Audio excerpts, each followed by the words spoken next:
And for more on the measles and other top medical stories, let's go ahead and bring in Dr. Alok Patel here. Dr. Patel, great to have you here. Let's talk about this because, as Melissa mentioned, public health experts disagree with RFK Jr.'s claim that vitamin A can treat measles. What is the proper treatment? You know, Gio, the best treatment is prevention. We have to remind people that the MMR vaccine is about 97% effective at preventing all these cases to begin with. Now, if kids do get the measles, the treatment we have right now is supportive care, and it depends on the case because there is no antiviral or one pill treatment that can really reduce the symptoms. One thing that is also concerning is the measles itself can actually reduce a child's immunity, and then kids can get these secondary bacterial infections, which is a major cause of hospitalization and death. And when it comes to vitamin A, that is just studied in small samples of hospitalized children. We're trying to prevent this altogether because right now we are seeing record-breaking numbers in Texas, New Mexico, and these numbers are only rising, and it's all preventable. Okay, and if you don't live in New Mexico or Texas, should you be concerned about the measles? What's the best way to prevent contracting it?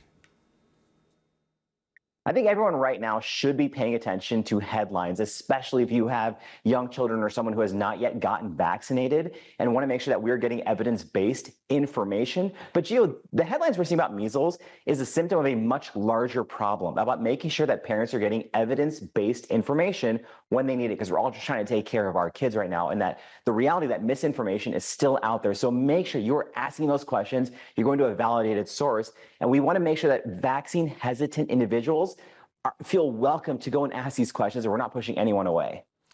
And you know, while we have you here, this is very concerning about the measles, but let's also talk about these acne medications, because we're following here FDA's voluntary recall of some acne medications. The FDA found that acne creams from La Roche-Posay, Walgreens, and Proactive may contain benzene, which can cause cancer. So how concerning is that, especially for people who use these daily?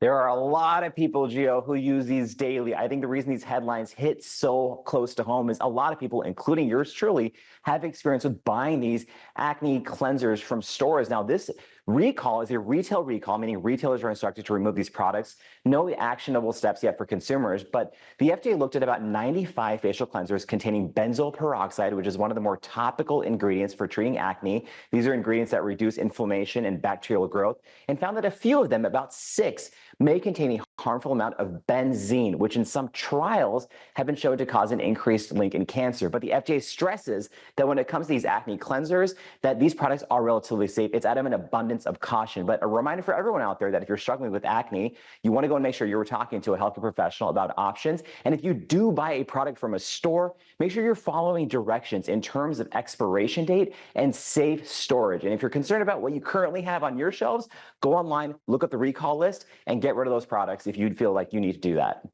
Dr. Alok Patel, as always, you bring the good advice. Thank you, my friend. We so appreciate you.